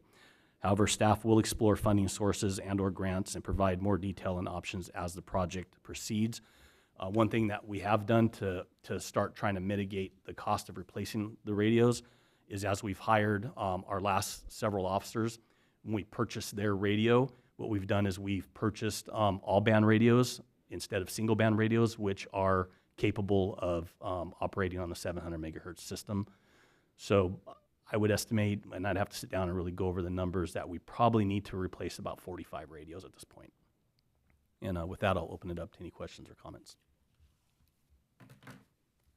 Does council have any questions for staff? Will it be more difficult having more radios, or is it going to be the same amount of radios but just replacing them? And It'll be the same amount of radios. They will just need to be replaced. We're currently operating on 150 megahertz single band radios, and those won't work on the new system, and so we will have to replace our current mobile radios and portable radios. What we won't have to do is replace our infrastructure, which if we did that would probably run into the millions of dollars. Thank you, Commander Albertson. If I can just note there, and I think Commander will confirm this, that this is the good news right now with this is an idea that had been kicked around for a while. I think I had talked to Sheriff Ayub about it 5 years ago. Yeah, so probably even longer. And at that point, the cost that they expected was astronomical, and so I don't know all the details on how they kind of came up with the new cost, but when the idea came back around and Commander Albertson brought the estimates back, it was almost like that's all they're gonna charge us. So really the subscription is a really good price. It's just that initial purchase of radios, and so we're gonna come up with that, but this has been something that I think everybody knew was a good thing for a long time, but it was just not practical to do, and now we have an option before us that's practical. So we're recommending proceeding with the MOU with the Sheriff's Department, or the county, to proceed. Great, thank you. Any public comments? No public comments. Thank you, Madam Clerk. The recommendation is to authorize a memorandum of understanding between the City of Port Hueneme and the County of Ventura for subscription to the County of Ventura Regional Radio System. May I get a motion and a second? Motion to approve. Second. Thank you. Any discussion? Councilmember Hernandez? Yeah, thank you, Mayor Pro Tem, and thank you, Commander Albertson, for a very good report. I love seeing all the detail and the backup documentation here that, to the point, I had no questions to have to ask. And I have to go back to 1970 when we had the Oakland Hills fire, and out of that fire, there were a lot of changes made to establishing interoperable communications between both fire and police agencies, and it was also the birth of the Standard Emergency Management System, which called for better coordination and communication among all agencies. And everybody needed radios after that. Everybody needed new radios. Then came, I'm sure there were more events after that that called for improved interoperable communications, and we had 9/11. And that was another issue during 9/11, that agencies were not able to communicate with each other. And when you have multiple agencies converging on an incident, and they're coming from different agencies outside the area, communications is very difficult. So the ability to communicate among law enforcement agencies and fire agencies is so critical to public safety and critical to the safety of our first responders. So I fully support this. This is so well needed, and thank you again for presenting this report to us today. Great. Councilmember Gama? Councilmember Hernandez just reminded me of a situation at the Oxnard Union High School District where we had difficulty communicating between Camarillo High School and Oxnard High School because of the same reason, and different agencies responding. So yeah, this is a great day for disaster preparedness. It's a great day for risk management, and it's a great day for our community moving forward. Great, thank you. Anything else? No? All right. Madam Clerk, please take a vote. All in favor? Aye. All opposed? Hearing none, motion passes unanimously with Mayor Perez absent. Great, thank you. That was our last agenda item. We're going to move on to the city manager's comments and reports. Thank you. I have a couple of slides. I'll just take the mouse if that works. Save a trip. Thank you. A couple of slides, mostly some of the things we just did or some of the things coming up that we wanted to highlight. And first off, major thank you to, we had a city committee this year with Frank Montalongo as the lead, but a city committee with several employees who put together Beach Fest. And it was a big effort, but I think we feel it was a big success. It was a little different this year, a little different footprint with the goal of minimizing the impact on the residents in that area. And we heard a couple of comments about it feeling different, but I think in general it was positive that the streets weren't closed and the parking wasn't taken up. So it's just a little different feel, but we felt like it was a pretty good success. We had incorporated some of the beach activities again and got it back on Hueneme Beach, which was another goal we had, and really had that community focus with the high school bands and things like that. So we I think it was a great job by the team that worked on it. We'll provide a kind of a closeout report in one of the next two meetings, but at this point we can say pretty confidently that I think everybody recalls last year we had a significant, I think it was something like an $83,000 deficit on the event, and this year we're very confident in saying we don't have that deficit, and in fact may have a good problem of having to figure out where some of the revenue generated may need to go to. So at the end of the day, with events like this, if you can break even, that's an amazing thing. So we'll take that, that it sounds like that is the situation. So we'll provide a more detailed report, but a lot of that was due to the hard work of that committee and the hours that they put in. So we greatly appreciate it. And we have a couple more events coming up. In the next couple of weeks. We have, actually I put them here on reverse order. I think first is we're doing informal Cookies with the City on Wednesday at, this Wednesday, September 18th, 5:30 to 6:30 at Bolker Park.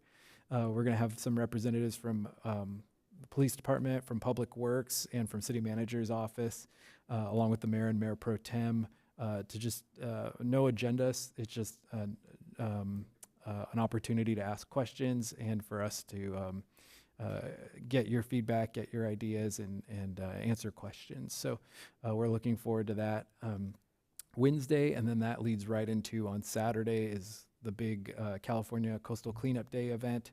We have a lot of events, or a lot of groups coming to Hueneme Beach, but we'll also be coordinating there at Hueneme Beach with Councilmember Hernandez and Councilmember Gama as the site captains.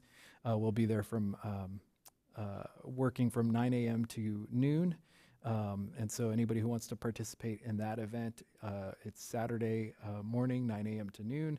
And we'll be providing buckets and grabbers and some of the other supplies as well. So, and then next week, I think it's next week, September 26th. Yeah, next Thursday.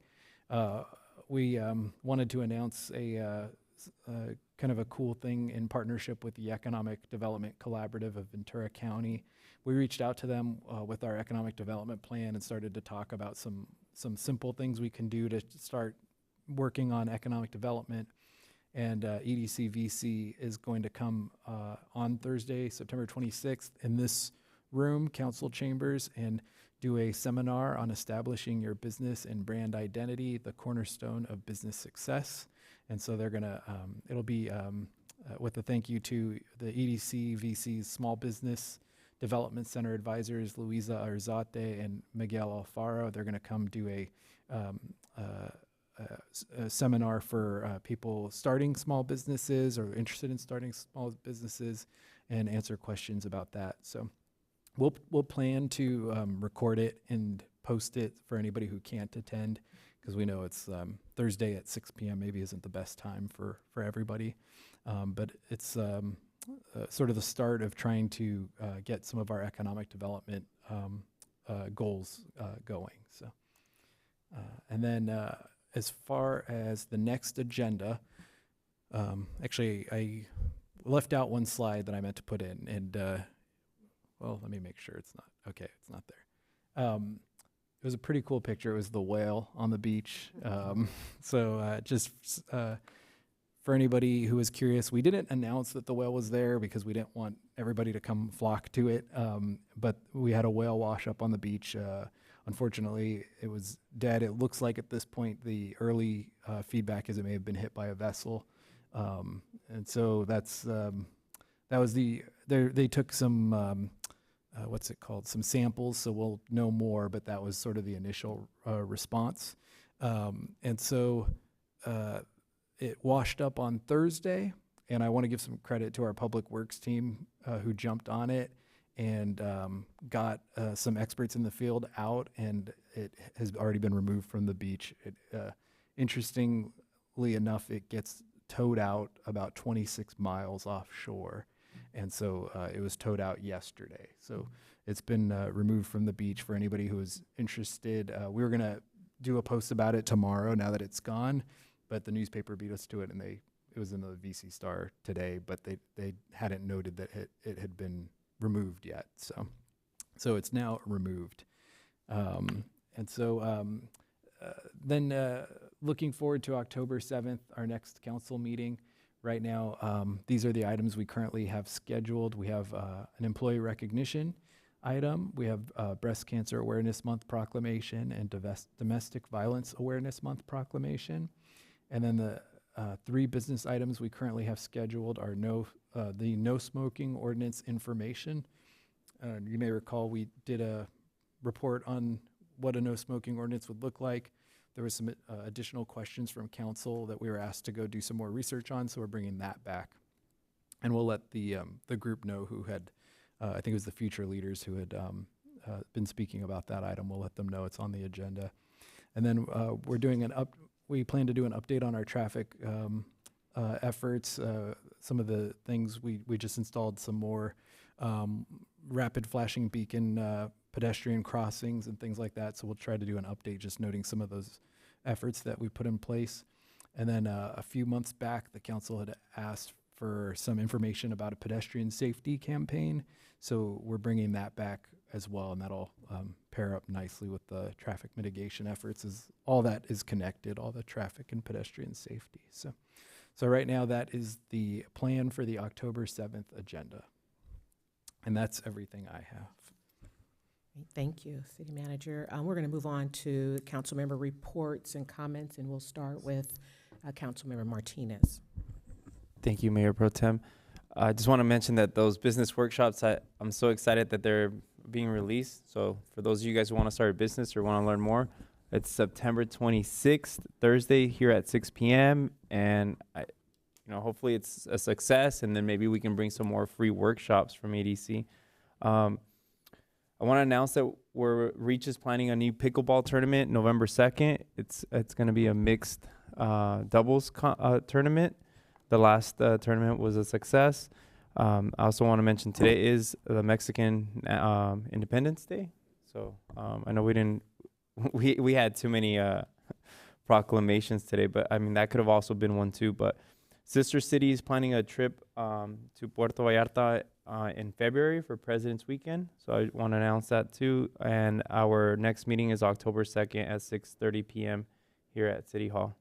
I want to give a good shout out to our attorney, Joan, who's been working really hard, and she's gotten a lot of work done in a little bit of time, and I can't thank her enough. Thank you. Councilmember Gama. Thank you. I really appreciate the efforts that's happening with pedestrian safety. I see the signage and the new flashing, what do you call them, beacons, and yeah, I think it's really great. Want to thank Councilmember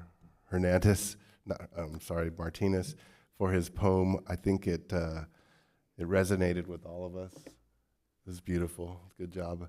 I think that's the second poem he's read for inspiration. I think he might have a career with writing poetry.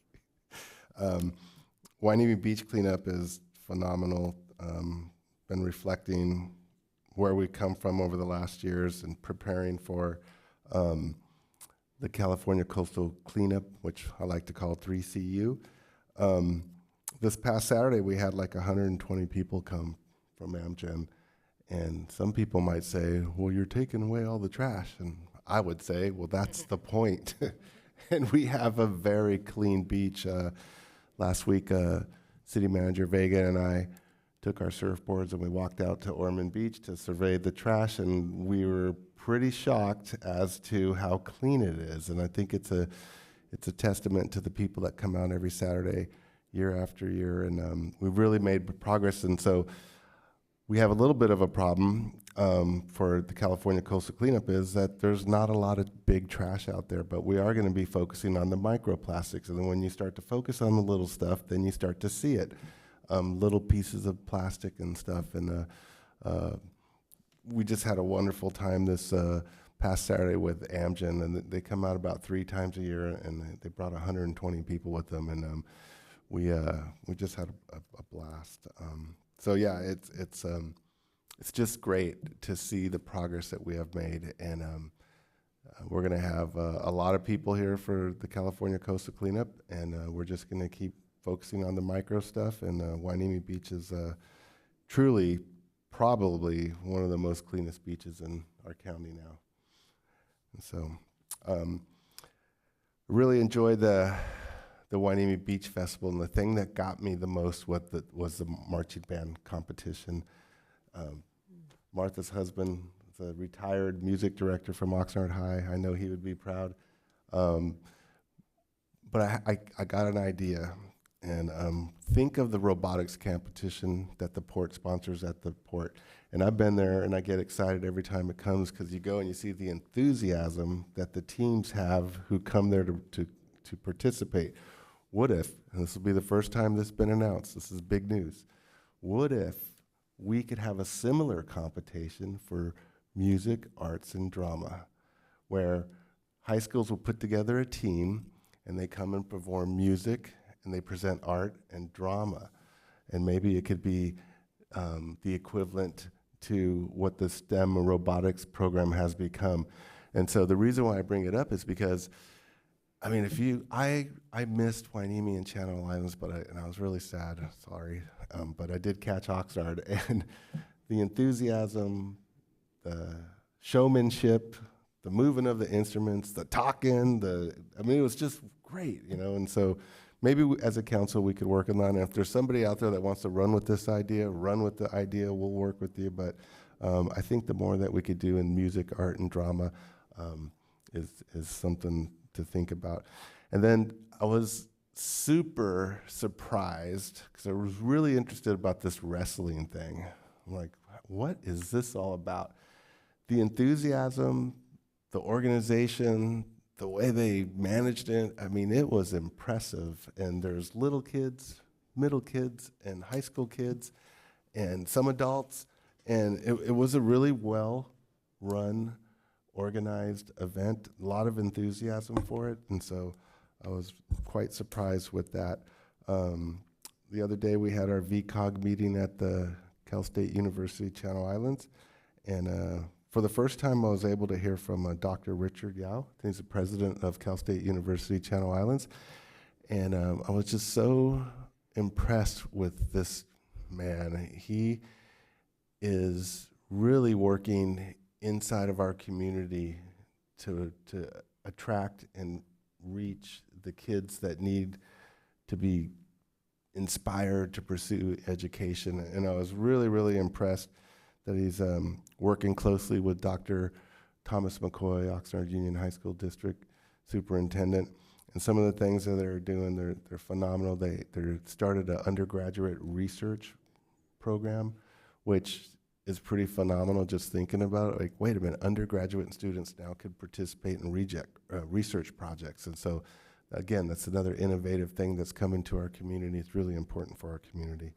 And on Friday, I'm going to attend Beacon in Carpinteria with some great things going on there, and I'll report back at our next meeting. And I'm forgetting something, but it's been a great summer, and I appreciate everybody for all the hard work you did to make our city perform well in all the things that we do. Did you want to say anything about coastal cleanup on Saturday, the plans, what people might expect for lunch? So we expect a large group of people for California Coastal Cleanup. We're going to provide, I believe, 250 hot dogs and drinks and snacks. We are going to manage a large group. And you have to understand, if we go back to the very first time, Councilmember Hernandez, people were bringing back TVs. They're bringing back things that they could barely carry. So it's a great achievement over these years that now we're focusing on microplastics and stuff. And so, you know, and it was quite dangerous back then because some of the objects that were being recovered from the beach were, you know, TV screens, and metal things, and this and that. And so, so yeah, we're gonna have a controlled, a very organized, and I call it a celebration. I mean, we're gonna be celebrating years of success for our coastal environment. And if you look around our community, Ventura County, so many volunteer groups are kicking up and taking action, you know, it's just great when you see the great results from our work. And we like to say every litter bit matters. So come out and pick up a bit of litter Saturday. It's a celebration. Great, Councilmember Hernandez. Okay, so just to dovetail on the coastal cleanup discussion, we will have a registration table beginning at 8 o'clock. We'll start setting up at 8 o'clock. We'll open the registration table at 9 for anybody who wants to volunteer to go out and do beach cleanups. You can even go into the park a little bit or into the parking lots where people don't usually go and pick up trash. We will have some refreshments there for you. You will be asked to complete a volunteer waiver form. We have volunteer waiver forms available online and on hard copy in Spanish and English. So if you're interested in volunteering and helping at the registration desk itself, let me know. I'll be staffing that and staffing the food area and the supply area. Councilman Gama will be delivering the safety briefings until he heads out, and then we'll have some other folks helping people with safety briefings before they go out. We want to make sure everybody's going to be safe while they're doing their cleanup. Just real quick, before I say anything else, I was remiss in not recognizing the Port of Hueneme and Miguel sitting right there when it came to the mural. The mural was funded out of the Community Benefit Fund. It didn't come out of city coffers. It's not paid by taxpayer money. It's a benefit that we received as due to our relationship with the port, and I just make sure that the port got recognized for helping the funding of that mural, else we would not have been able to do it. Meetings attended, I'm on the Cal State University Channel Islands Site Authority. We've had a couple of meetings. I've got another one tomorrow. And I'm going over these committee meetings because I'm speaking to the candidates who are sitting out in the audience. These are part of our responsibilities that we have as city council members, is to represent the city in some of these regional meetings. So it's not just sitting up here at the dais. We do have responsibilities outside. So the Southern California Government Advisory Committee meeting, that was on Zoom. And we talked about what new products and services Edison is doing. Of course, they are trying to cushion the discussion on increased rates that we'll be seeing. And, you know, it's going to be up to us as elected officials to try to communicate why those rates are being increased and why their electrical bills are going up. I also attend the Southern California Association of Governments Transportation Committee and the Southern California Association of Governments Regional Policy Committee. They are now requiring that we attend the Regional Policy Committee in person, so that's once a month, first Thursday of the month, downtown Los Angeles on the 17th floor of high-rise building of called the Intercontinental Hotel. So it's fun to be down there, but luckily I don't have to work down there anymore like I used to. Legislative Membership and Communications Committee, that's another SCAG appointed committee that I have. That meeting is tomorrow at 8:30. I'll be doing that on Zoom here at the council office. I'm also going to try to make it to the Fathom Works Conference, which is beginning tomorrow and happening Tuesday through Wednesday. That's across the street at the port. It's their annual Fathom Works conference. Let's see. And I did mention, talked about the coastal cleanup. I want to say happy birthday to Ray Deputer, whose birthday is celebrated on September 22nd. I didn't realize that. And I thank Beverly Kelly for bringing that to my attention. I also had the pleasure of meeting at the Ojai Raptor Center fundraiser the other night. Andrea Dansfield, who is a member of the team that helped with the whale. She is a member of the Channel Islands Cetacean, is that correct? Cetacean Research Unit. And she lives here in Port Hueneme, and she was instrumental in helping the teams dispose of the minke whale that died here on our coastline. So with that, I think that's all I have. Thank you very much. Thank you. And I'll just share that I'm back in attending my monthly meetings.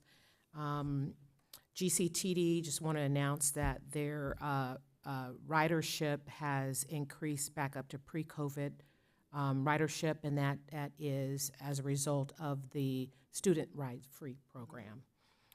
Additionally, I'll be traveling with VCTC to an annual conference. I can't tell you what the acronym is, but it's ADPT, and that would be from September the 29th through October the 2nd.